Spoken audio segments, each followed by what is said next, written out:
Testing 1 2. Testing 1 2. That's good.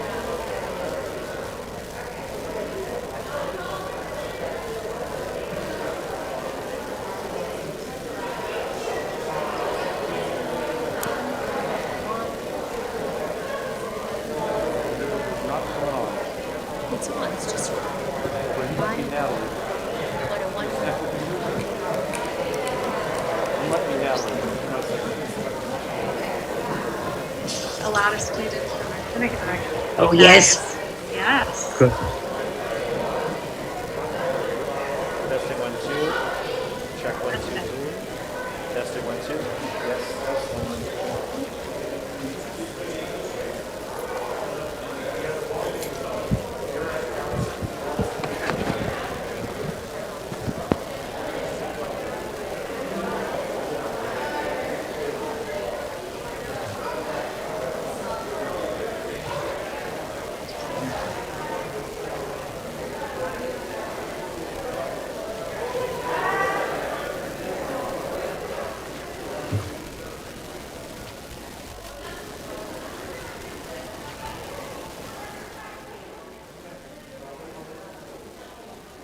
It's nearly showtime.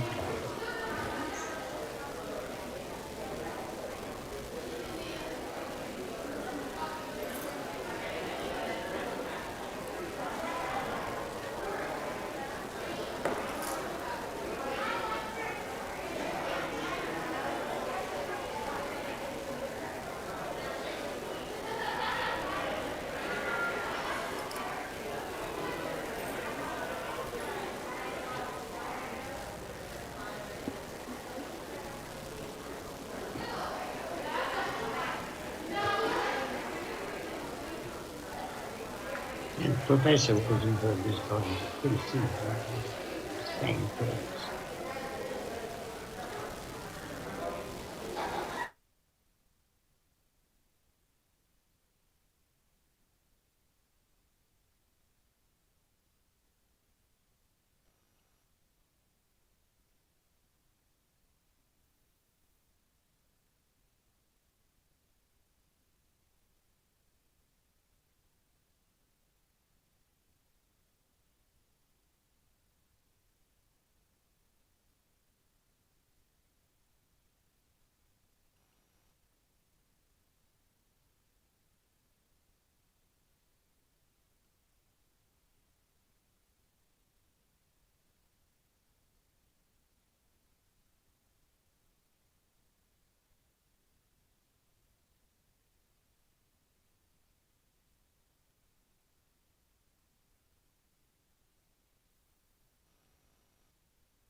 Good evening.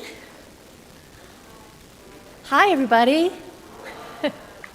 Welcome to Saugatuck Congregational Church, United Church of Christ. We are so glad to have you in this space with us this evening. I'm the Reverend Allison Buttrick Patton. You can call me Pastor Allison.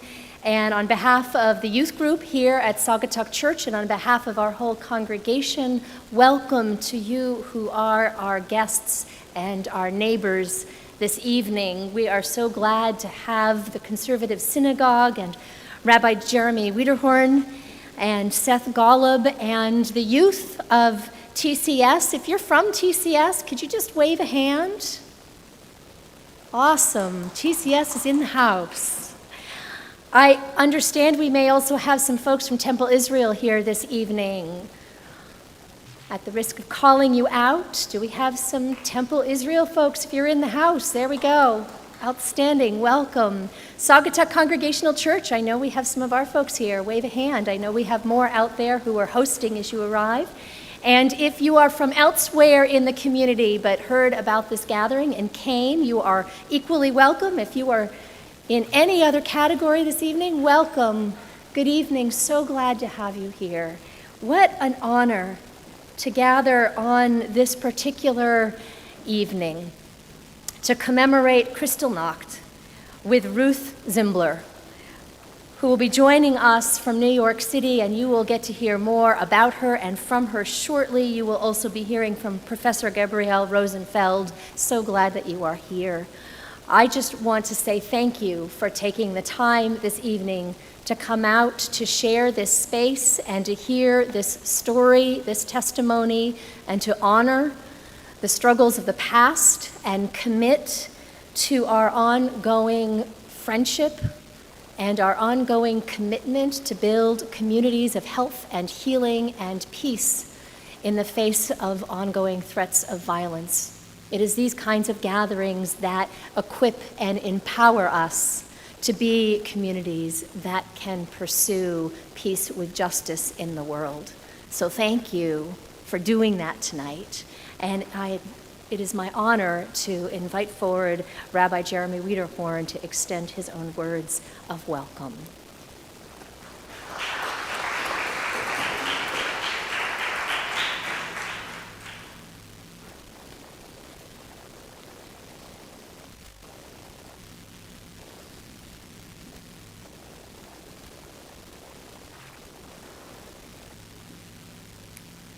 Two microphones here, so I needed to turn them both off. I'm sorry. Thank you, Pastor Allison and Saugatuck Congregational Church for hosting us this evening for this really important, meaningful program as we are remembering Kristallnacht tonight. Pastor Allison speaks of working together in an interfaith way to fight against hate and intolerance and to work towards peace and justice. But she's not just speaking words. She really embodies all of those values that she talks about. She is an incredible asset and leader in our community, and we are grateful for all that she does each and every day towards making those values a reality. And so we at TCS value our interfaith partnerships in the community, and we know that Saugatuck is a true ongoing partner in these efforts. So thank you again for opening up your doors to us tonight and for your work always. We also want to thank our partners, as she mentioned earlier, Temple Israel, the Federation for Jewish Philanthropy, Merkaz. We have students watching from Merkaz in Bridgeport as well tonight. Am I forgetting anyone in terms of partners? I think those are our partners for tonight, correct? Yes, thank you. In particular, I want to say to our youth that are here tonight, we're going to hear a pretty powerful story, and a story that I think is going to be one that you remember for a long time. And I just hope that you sort of capture this moment in your minds, because This is going to be one of those opportunities that you remember for a long time. And sadly, there will be precious few more opportunities for us to hear a story like this. And so we're going to rely on you to tell your children and tell your grandchildren that you were here tonight and that you heard this story. So I hope that you can be fully present and really remember what you hear tonight. I'm going to also introduce our guest speaker here, who is a professor at Fairfield University, and he's going to give a bit of an introduction before he then engages in a conversation with Mrs. Zimbler that I know many of us are anxious to hear from tonight. Professor Rosenfeld is a professor of European history at Fairfield University. He specializes particularly in Nazi Germany and the Holocaust. He is the author of 7 books, including his most recent, The Fourth Reich, the specter of Nazism from World War II to the present. He also is a childhood friend of our own Dan Gross, and we thank Dan for helping to make these connections as well. But it's really our pleasure and honor to have him with us this evening as we set the scene for this very special program.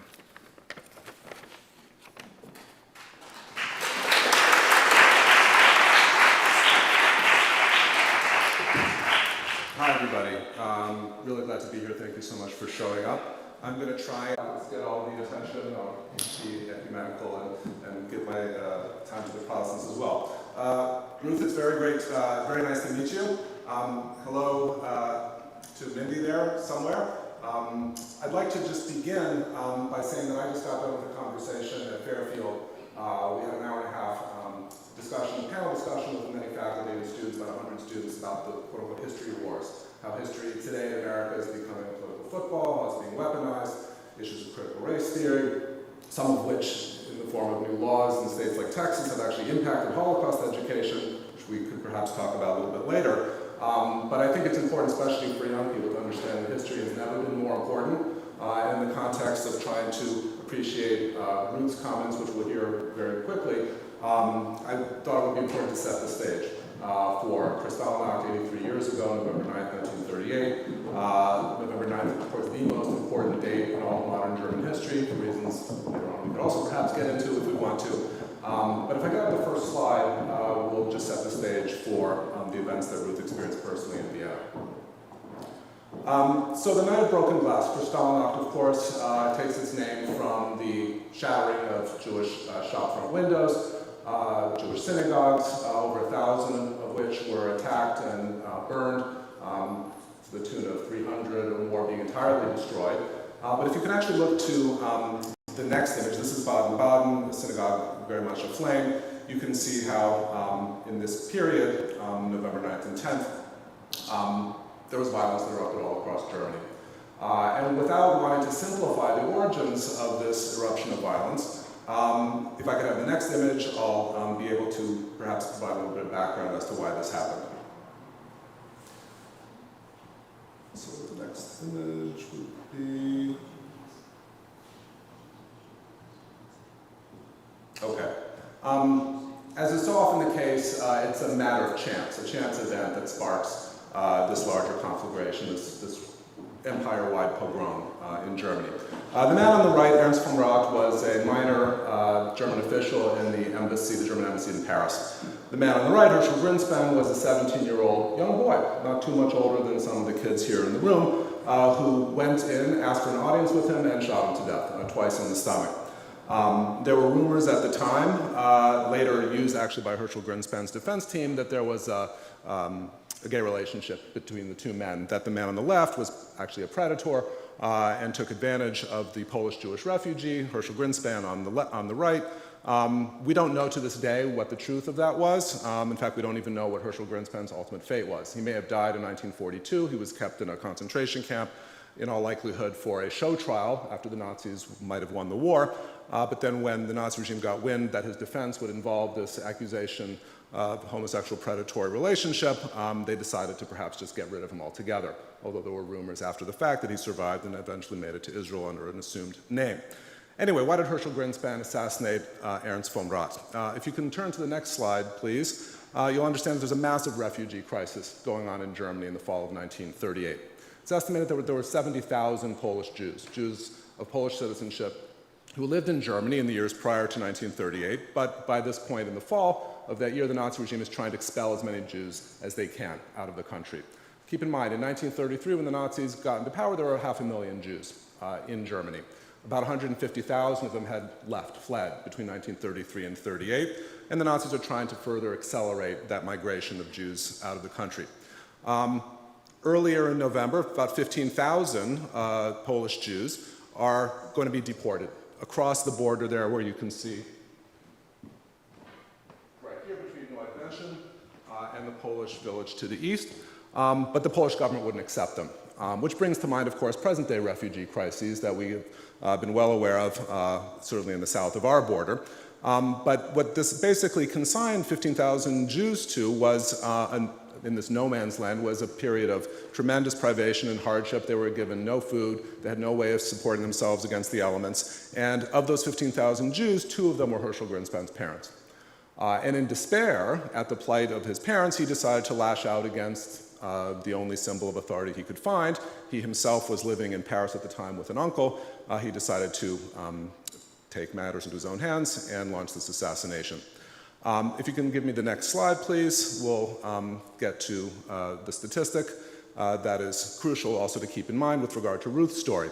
Like I said, 150,000 Jews had left Germany between 33 and 39, but there's more than 300,000 left. And in March, earlier that same year of 1938, there's the famous Anschluss, the annexation of Austria.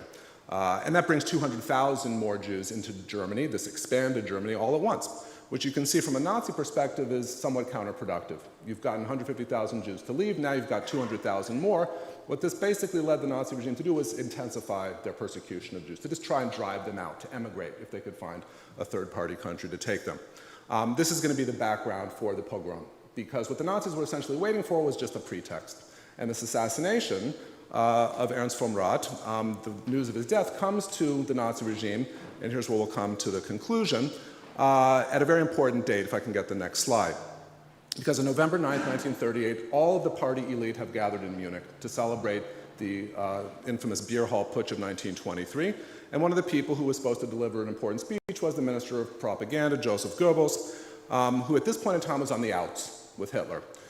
Goebbels was the head of the Nazi film industry. He was a notorious philanderer, a man who was cheating on his wife Magda and was sort of in Hitler's doghouse because however evil Hitler was, he was somewhat puritanical with regard to extramarital affairs. And at this point in time, Goebbels was having an affair with a Czech actress by the name of Lida Barova, again, somebody who he met through the film industry, and he was extremely eager, desperate really, to get back into Hitler's good graces. So what he decides to do at 10 o'clock in the evening in Munich's old city hall is deliver a fiery speech talking about how the German masses, the folk, so to speak, are taking out their anger against the Jews because of the assassination of this important German minister who was in fact very minor.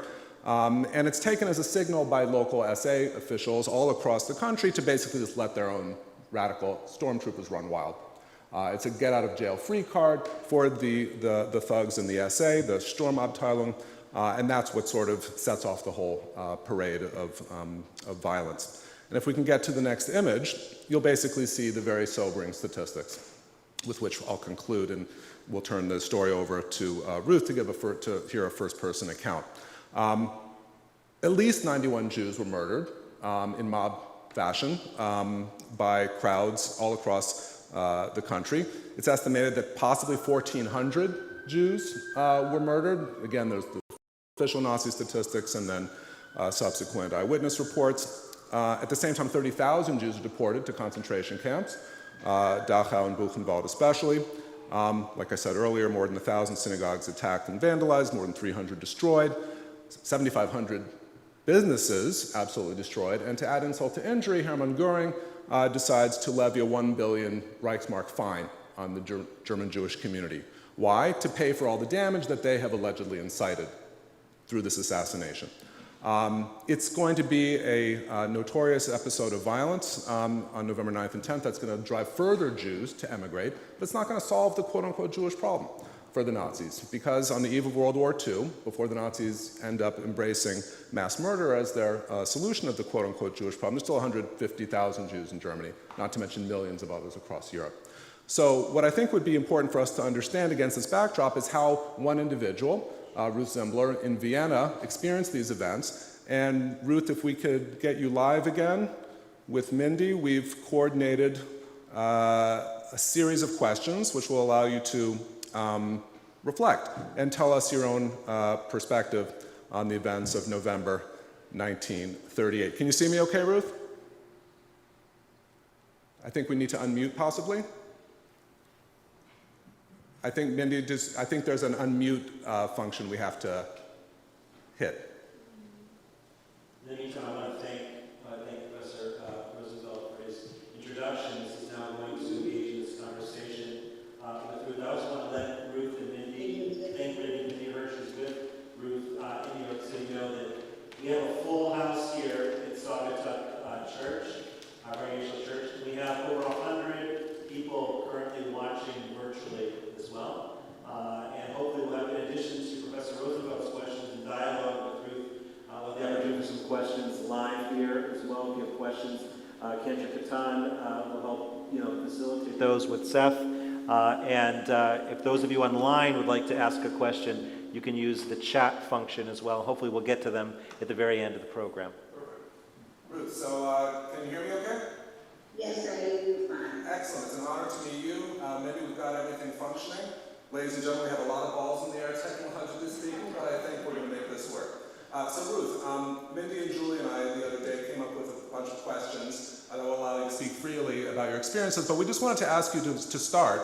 We have also some images already uploaded into our PowerPoint that will allow you to reflect on your childhood before November of 1938, what it was like growing up in Vienna. We'd love to hear about the world that was lost before 1938.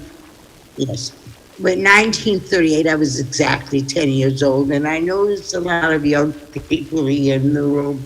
So you'll be able to understand what I felt because you are 10 years old or more. I was born on February 22nd, 1928, and we were a family of four. My brother is 4 years younger than I am. He's about to become 90, and I was about to become 94. We lived a life like any one of you. Four of us, Mama, Papa, Walter, and I, and went to public school, but I lived in a different kind of environment.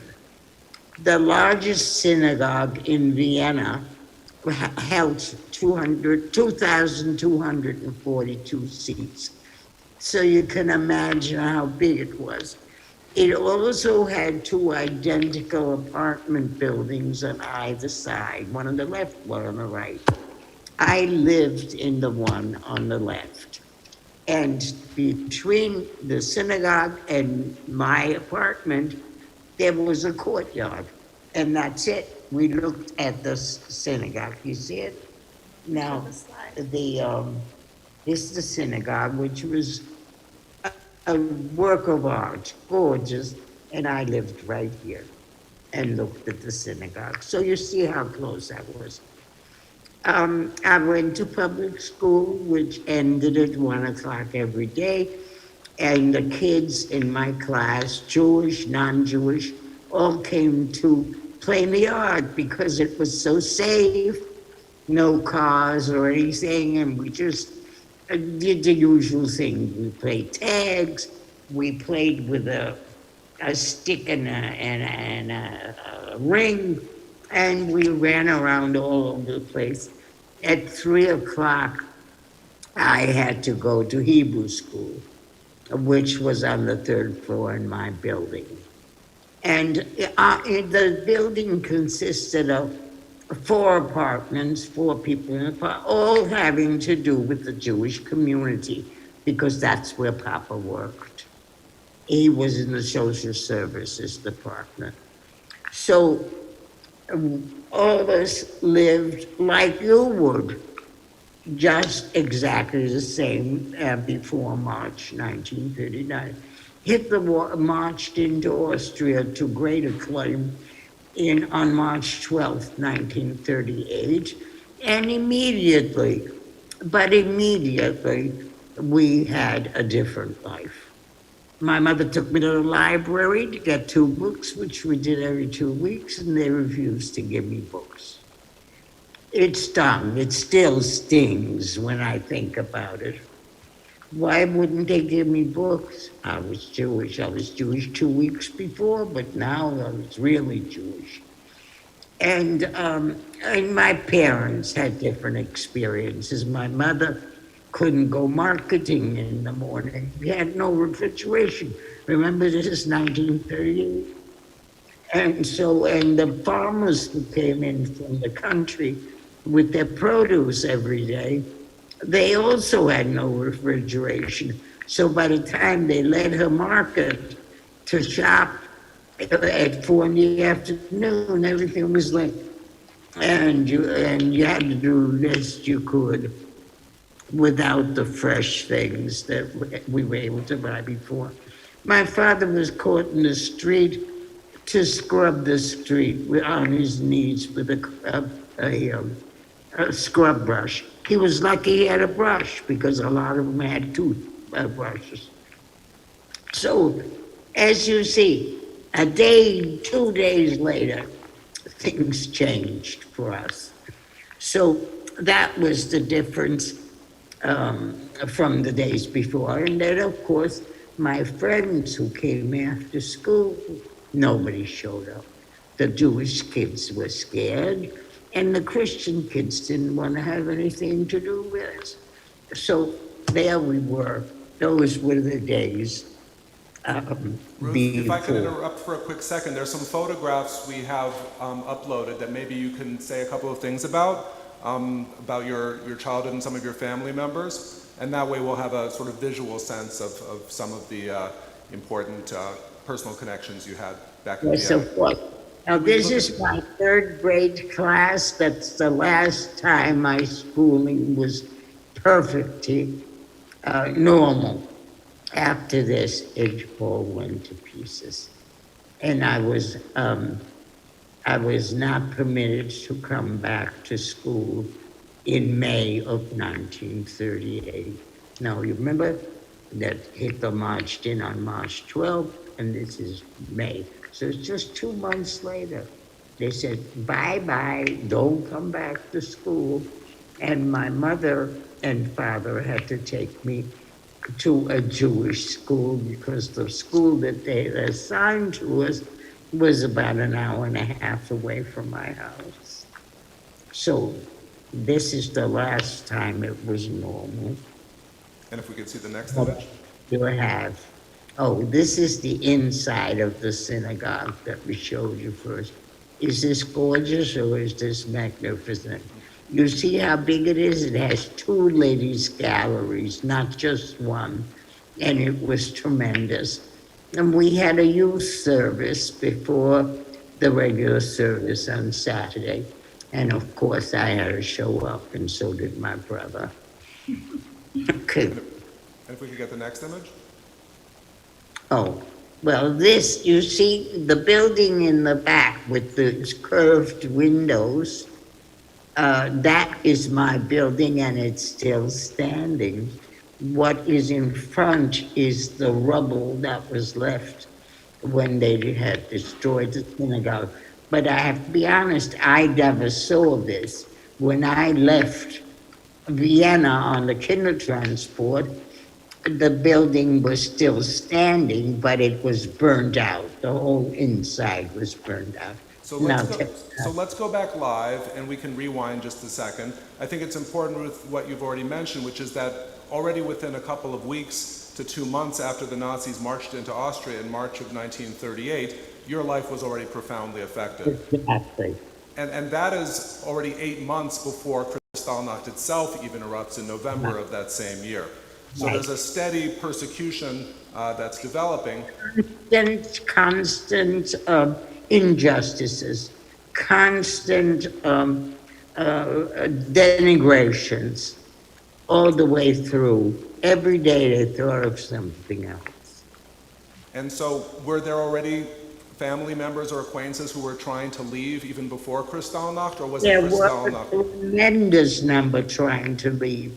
Anyone who had a few cents would buy a visa any place they could buy it for, and they would leave, because at that point it was not a final solution. It was a drive to make the city clean of Jews. They called it Judenrein, and to make the city totally without Jews.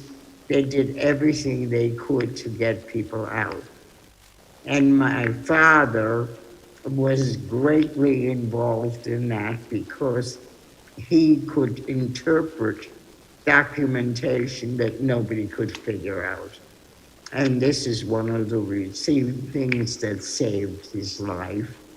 That was his career in social services, is what you had said earlier, if I'm not mistaken. This is in the Jewish community, which means that, anyone who came through from other places would be helped either with money or with advice or with help like he could give on the documentation. So I was just going to say, so you mentioned already the Kindertransport, which we want to hear something about, of course, as well. But before you talk about your own escape from Austria, please tell us something about how you experienced November 9th, 1938, Kristallnacht. Oh, that is the crux of my story. In the early morning, in the dawn of that day, we knew something was going to happen. I didn't know because, at 10 years old, you don't know about politics. But, Greenspan had killed von Rath, and von Rath, they're waiting for him to die, and he died the night of the 9th. And they started to do this monster program. All the people who lived in the building, and as mentioned, there were 4 families, were in our apartment at pre-dawn, and they whispered to each other so my brother and I couldn't hear. At about dawn, the caretaker of the synagogue and the other building on the other side, which housed the archives for Vienna's Jews, came into the apartment and said to my mother, "From lunch on, let's get the kids out of here."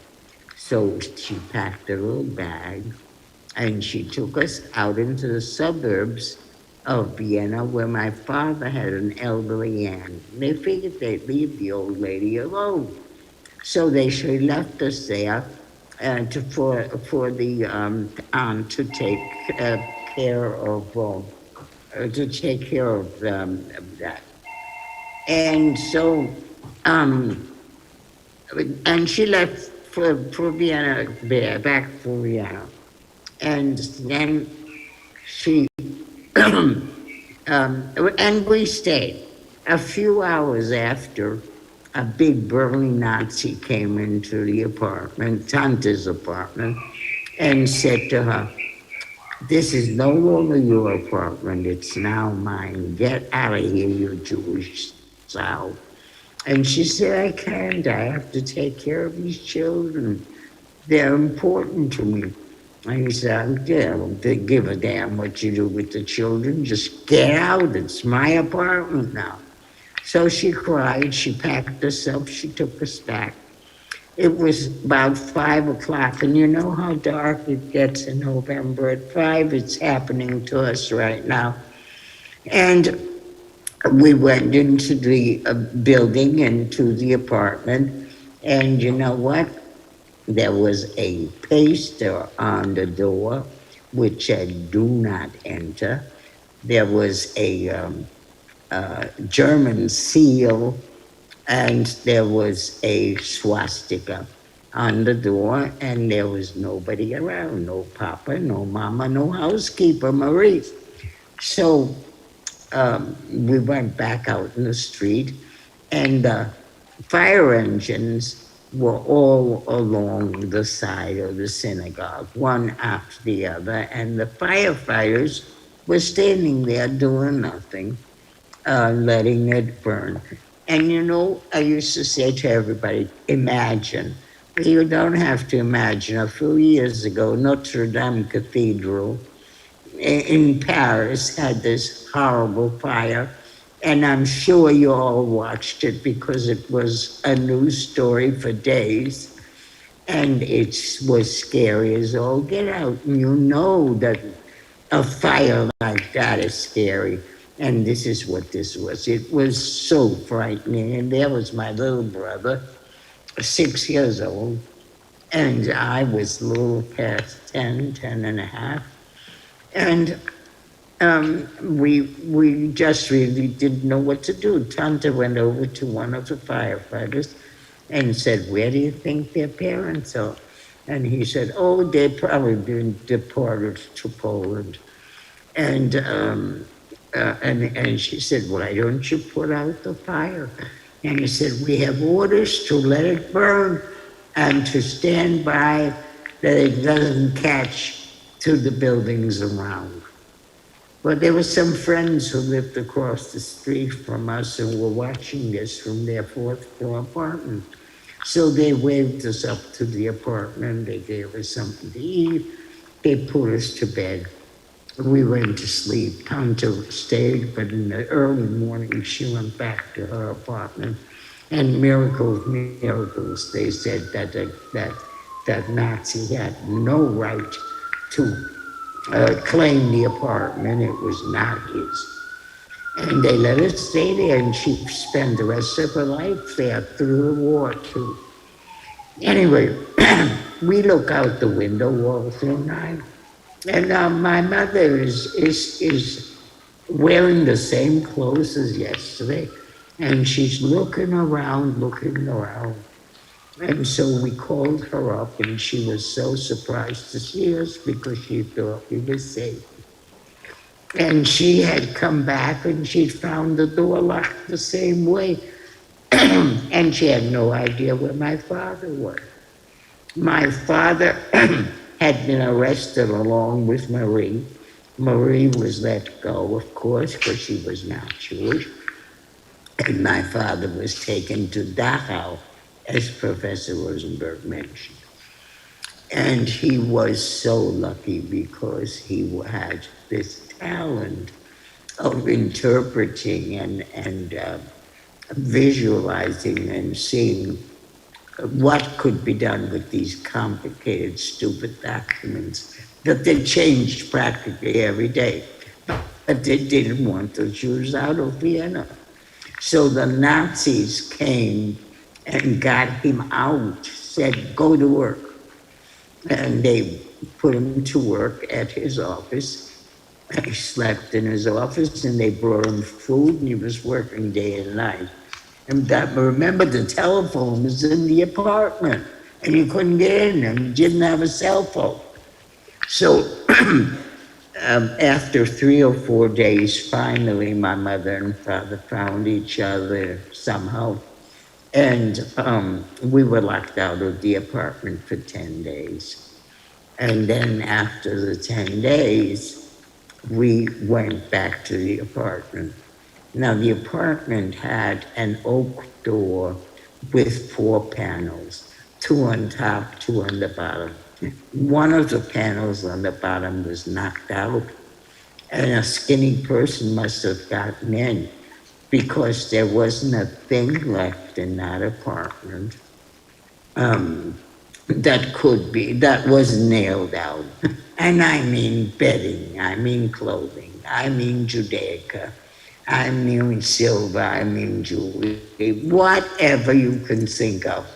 There's one thing left, and that's a pair of candlesticks that you might be able to see. Can you see them? They're going to be 90 years old on the first Hanukkah light. They were a gift from my father to my mother for having this son. And they are Art Deco, and they really are very beautiful, as you can see. And I have them because I am a candlelighter. So I have them all these years and use them all the time. Other than that, there was nothing left. So with the help of friends and with dollars and with some money, we were able to get back our some of the things we needed. You know, November, it's cold in Vienna, colder than here. And we didn't have a blanket to cover ourselves with or anything. So that was now November 20th.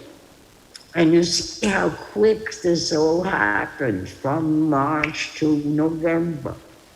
And by December 9th, I came home from school on a Friday afternoon. My mother had a strep throat. She was sick. And there were a lot of her friends in the house, and they all had boxes of chocolates.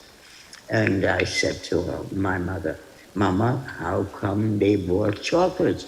Nobody's birthday last week, this week, next week. I don't even know when the next birthday is. So she said, oh, they just came to bring me these things because I'm sick. And I said, come on now, tell me the truth. What is going on? Well, Fanny got it out of her. We were going on the Kindertransport the next day. Maybe Ruth, I can interject right here just for historical context. One of the more heartening, encouraging things that happened at this time was in places like Britain, very, very altruistic English activists decided to organize transports of Jewish children from both Germany and Austria. And Ruth, you're going to tell us how you were the beneficiary of that, presumably. Yes, well, it was really a miracle. The Quakers who went to the British House of Lords, where this Quaker lady had a friend, and she said, look, we can't help the parents, but let's get the kids out of there. And they got permission to bring in 10,000 children without the parents. And it worked very quickly. And since my father was in the Department of Social Services, and since my brother and I had lived through this horror of Kristallnacht, we were put on the first Kindertransport. There were 400 kids. It was the largest, the first and the largest. And there just had been one small one before from an orphanage in Berlin. And we were literally the first. There were, as I said, 400 kids. 300 were meant for England, and about 100 for Holland. And my brother and I were for Holland. And this is where we stopped. The kids who were going to England went on a ferry boat to Harwich, England, and we stayed in The Hague. And we were there for a year. Now, we were lucky because my father had applied for a visa to the United States the day after Hitler came into Austria. So it had taken 18 months actually to get it.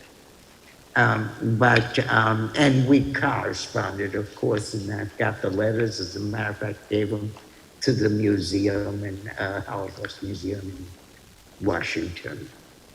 Yes, so that was the reason we got onto the Kindertransport so quickly.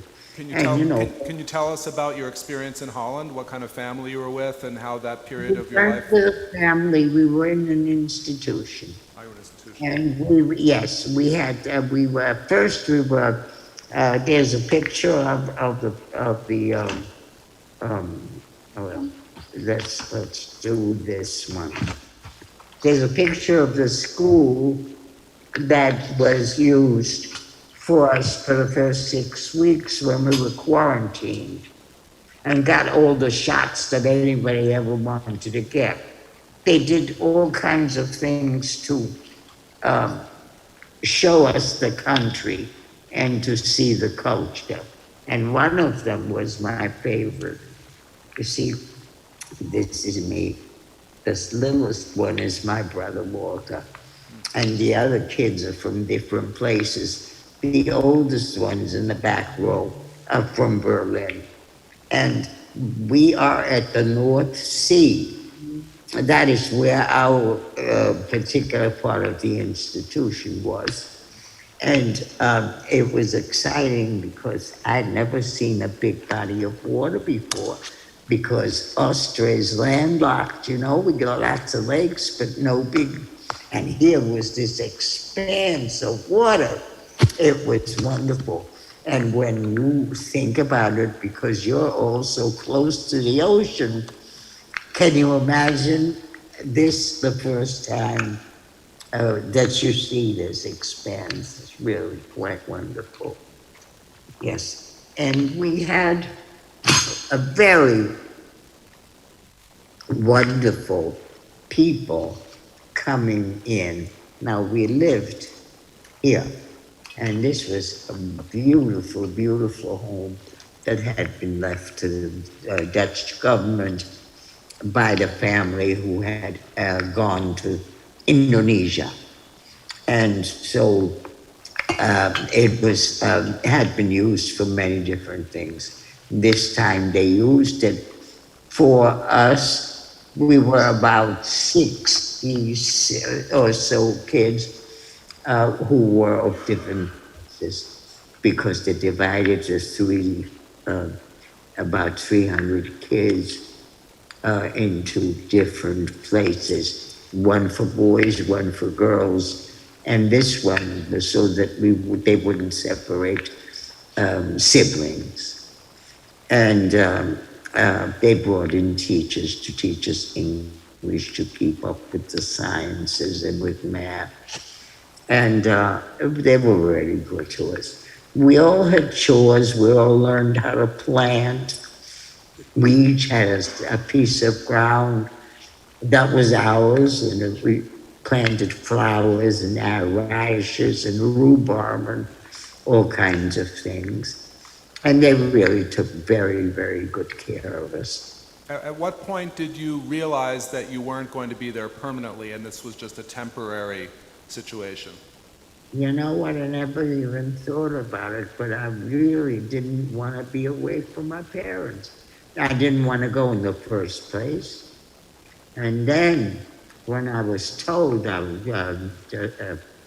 we were going to America the day before, and taken to the German embassy to get a passport with a red J on it, which you know what it meant, and with the signature. Take a look at the signature. The signature says Ruth Sarah Munshine. My name isn't Sarah, but all Jewish women had to sign the passport or any official papers with Sarah, and all men had to sign it with Israel. Happens to my brother's name is Israel. So that was something else.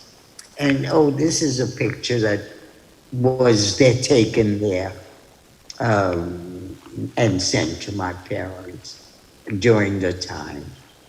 And then they took us to the American embassy, and they gave us where is it? I saw it. They gave us the green card.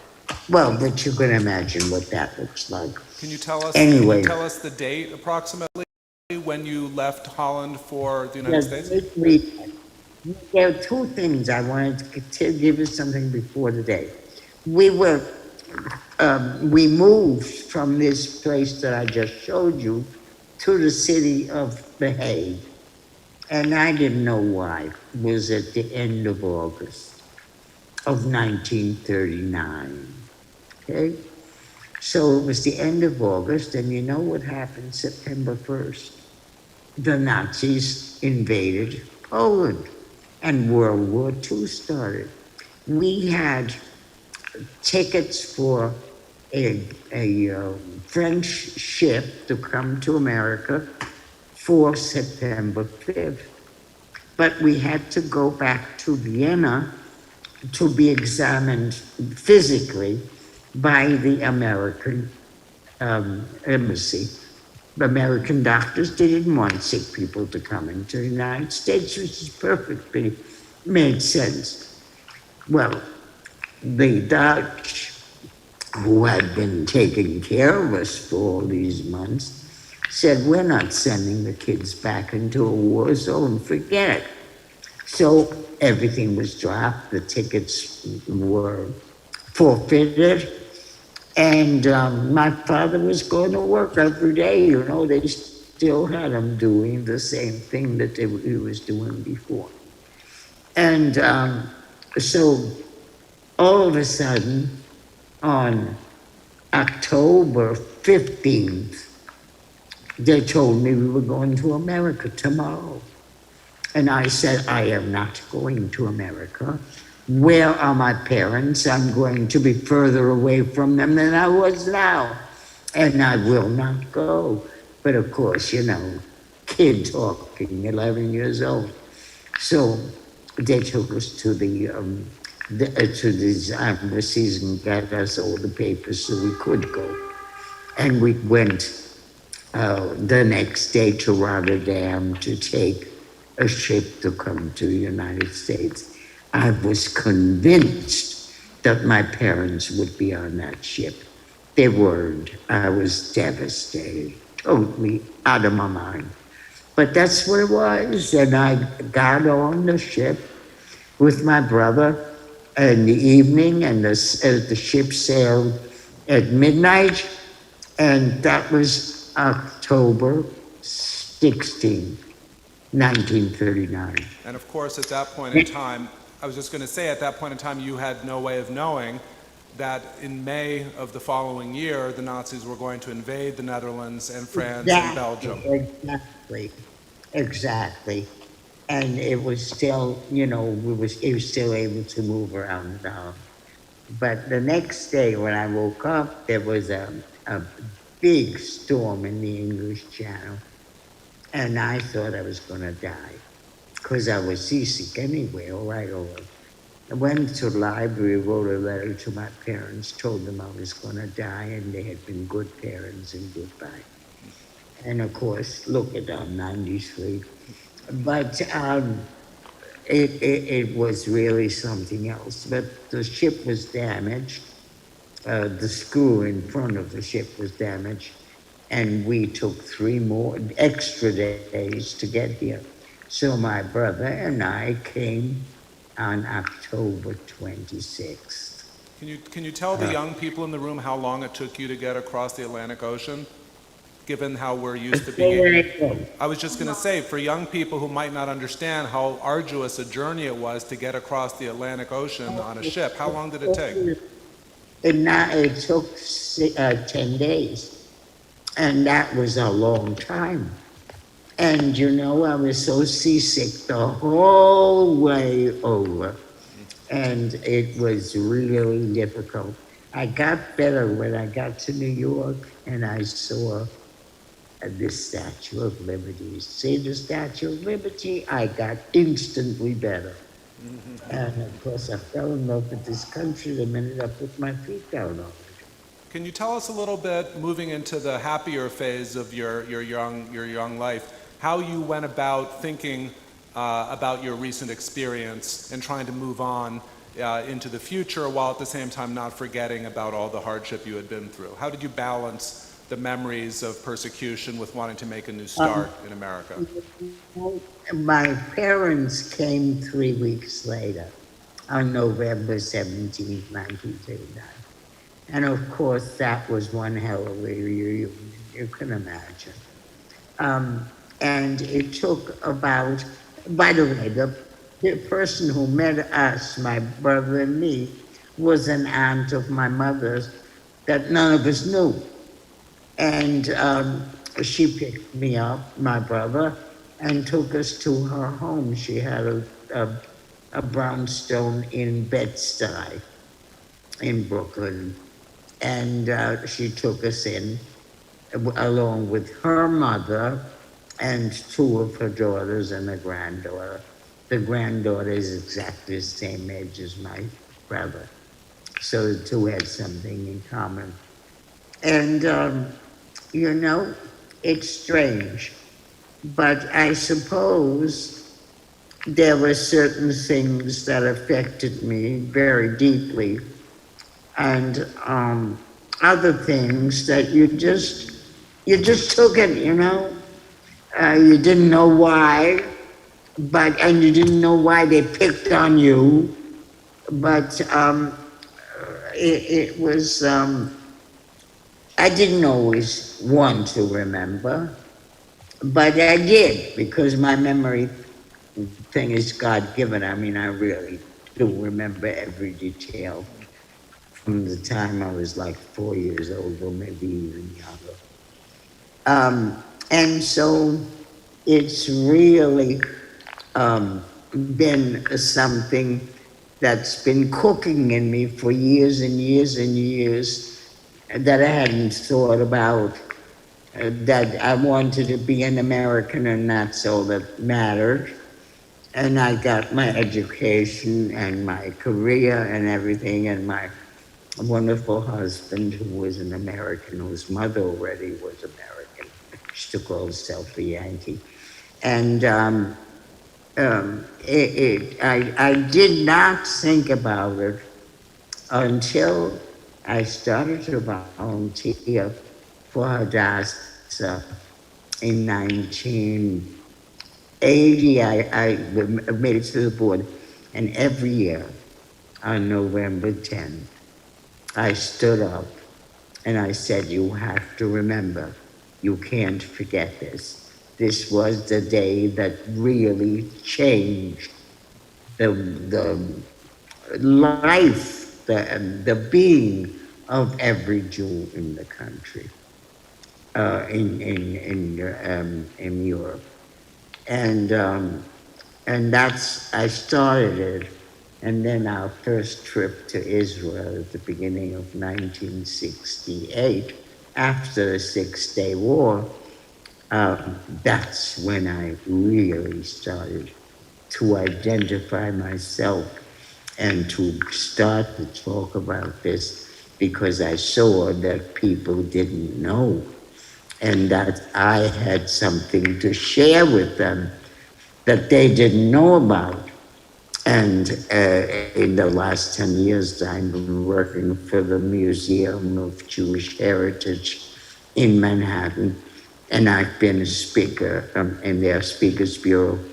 And I see that I have something to share with these young people.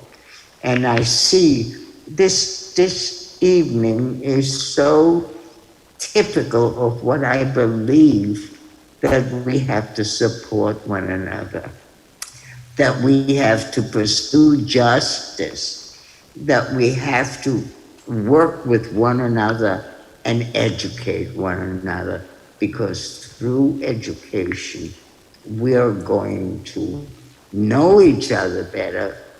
And that when we know each other, we can't hate each other, we gotta love each other.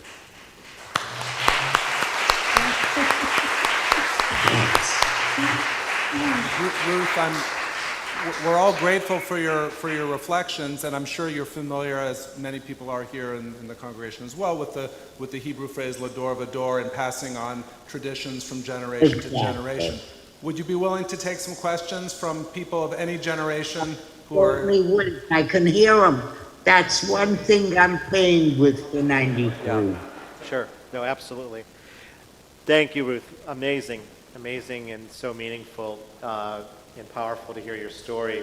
I can't hear that. I'm thanking you. Thank you, Ruth. If you have a question, feel free to approach the microphone if you wish to take off your mask so that Ruth can hear you. you feel comfortable doing so, feel free to do so. We have one question so far from online.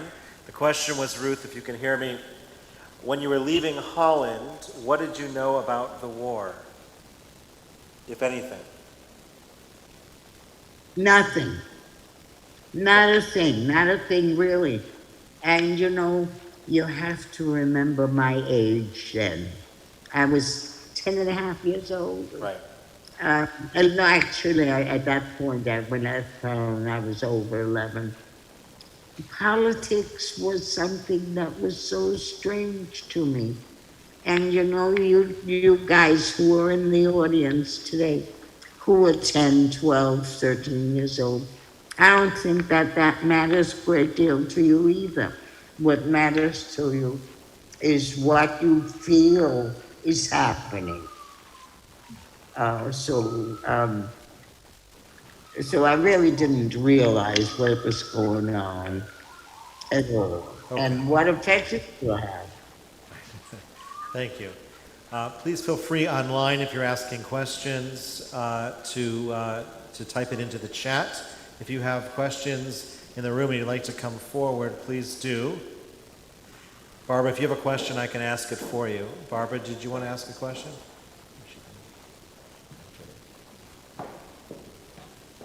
Hi, Mrs. Zimbler.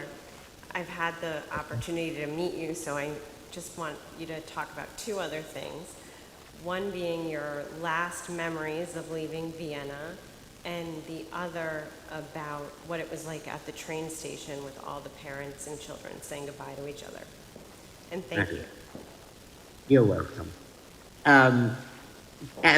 My father was already at the train station on that Saturday night of December 10th, 1938, because he was doing documents as he had always done.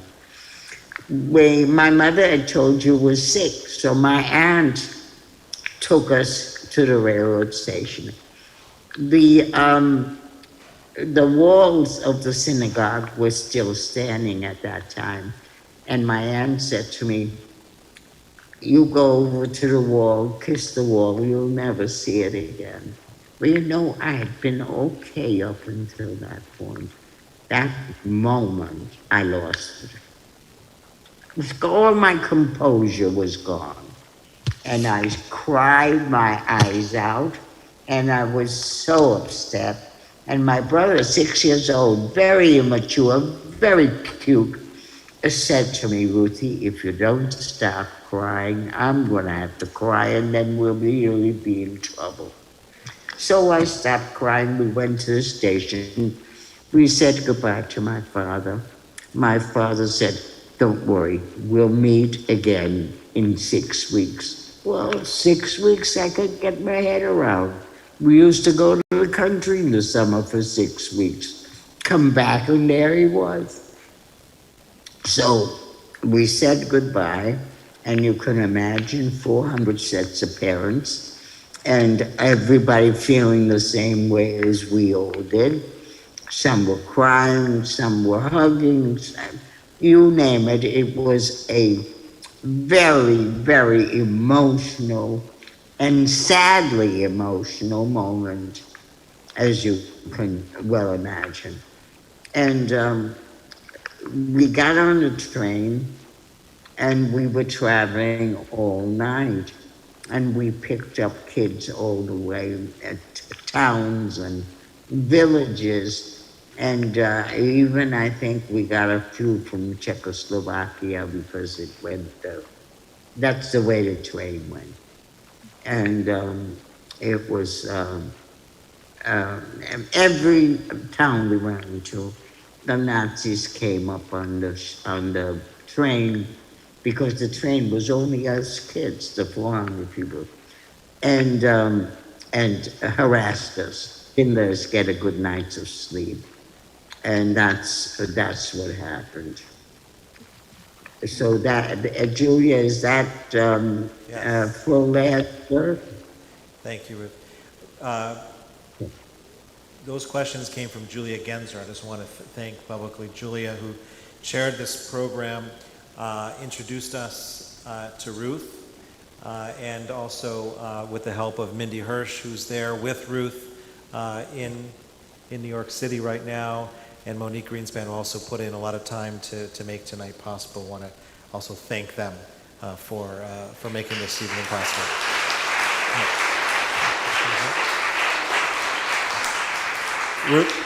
Ruth, you have time for maybe a last question or two? Sure. Okay. As a child of 10, did you feel that there was any anti-Semitism, or that the Jews were being looked at in a negative way in your community? Yes, the way it affected me personally was when the kids didn't come to play anymore the day after Hitler marched into Austria. I mean, nobody came, none of my friends, my Jewish friends, my non-Jewish friends. And there were people on the street who worked in the street and who lived in the street who were Nazis automatically, and who suddenly were no longer interested in us, and who turned their backs when they saw us. On the other hand, there were a few who were Nazis, and had been Nazis, who were very, very good to my parents. Now, They kept asking about us and stuff like that. Jews were very prominent in Vienna during the 1930s. Jews were always held very high positions, etc. So do you feel that it was because of the positions that they held that they... It was actually that. That was part of it, I think. The fact that there was this jealousy because we were heads of banks, we were in the medical field, in the scientific fields, very, very prominent. And there had been Jews in Vienna for 400 years. So there were things that were written, manuscripts and things that were unbelievable over those 400 years. Then why weren't the Jews, when they had an inkling of what was going on, why weren't they more proactive? Why weren't the Jews more proactive? They were as proactive as they could be, but they were scared. They were frightened because it was obvious that this was a regime that was dedicated to violence, and they were afraid. But I don't know that, because I was 10 years old. What did I know about these things? These things didn't really affect me.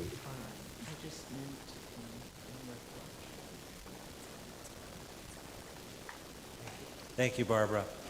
We do have a few more questions online. Anyone else would like to come forward? Any other questions? Come on up.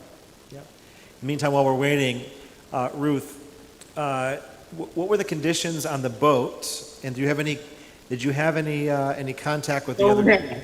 Yeah. Oh, yes, I was seasick. She was seasick. Do you have any contact with any of the? What about the other children on the train? Do you have any contact with them? The train. kids. The kids on the train. Any contact with them? No, I didn't really, because most of them went to England, and we were not together. Let's leave it at that. Yes. Hi. How old were you when you found out Hitler was finally dead, and what were some of the emotions you felt at that moment? I was happy. I have to tell you, I was happy. And it was 1945. So how old was I? I was, 17. 12 and about 16, 17. And at that point, why the witch is dead, And that's the way I felt about it.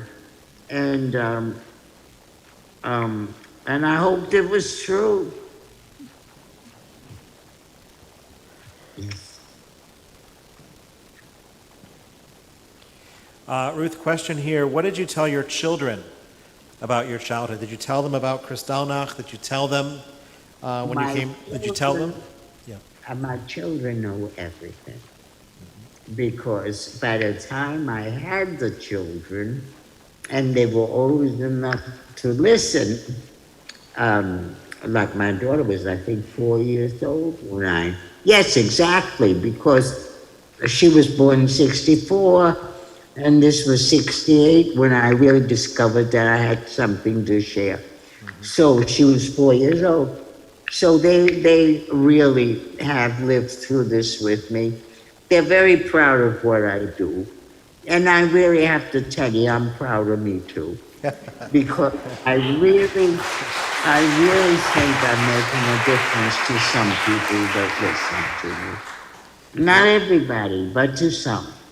And I always leave them with the message that we have to care about each other, that we have to really support one another, no matter who we are, and care what religion or anything else. That's we right. just have to support each other and be human beings. Absolutely. Thank you for that message. And we're proud of you too, of course. Have you been back to Vienna, Ruth?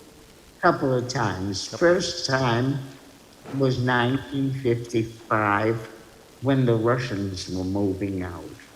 Remember, they were in pieces, English, American, the American, Russian, and something else I forgot.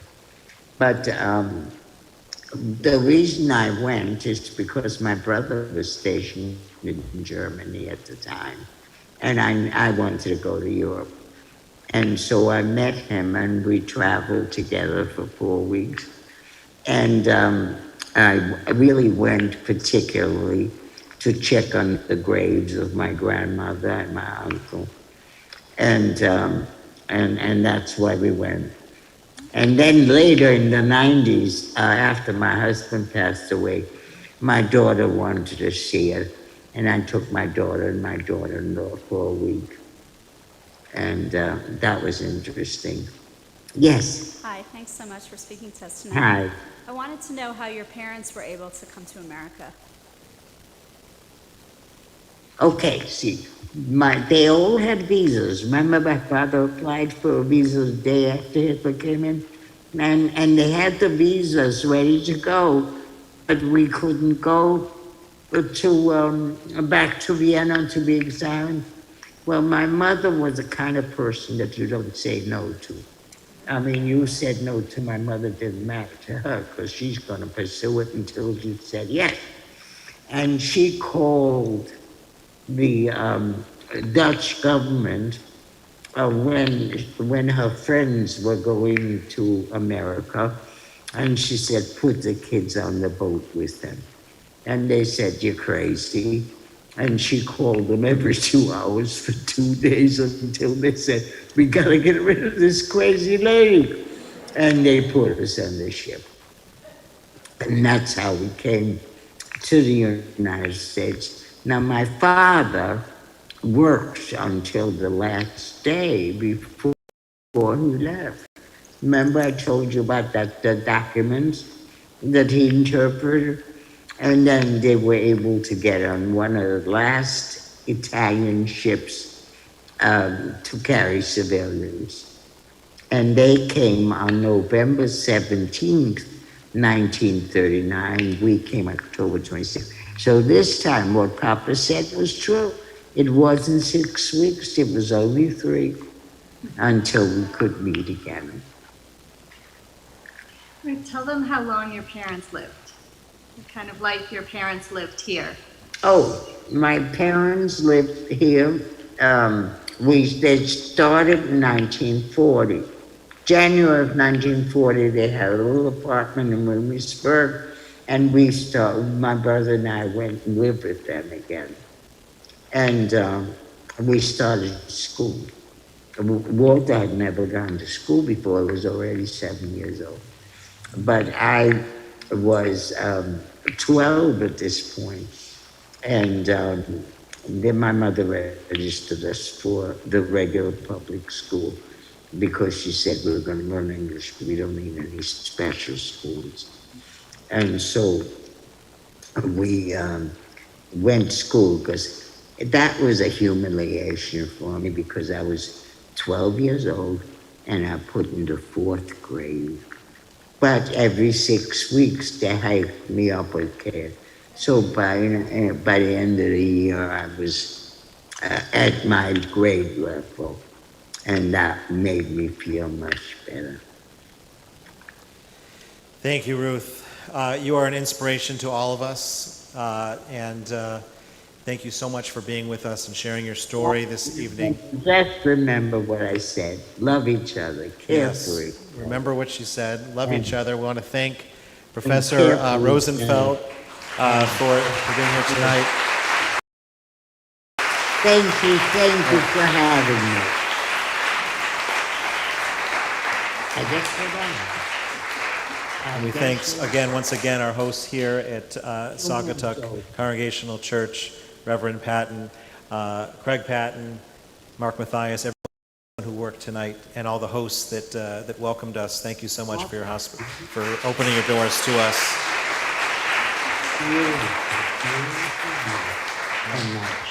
Remember tonight that when glass is broken, there's very little that we can do to fix it. But when something is in danger of being broken, it's up to us to prevent that and to save it. So let's hold on to those words that we learned tonight and do our job to prevent that glass from being broken in the future. Thank you.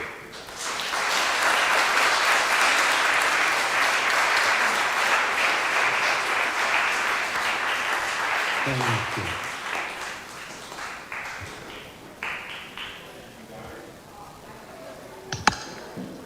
And I think we covered it all. Amazing job. I'm so proud of you.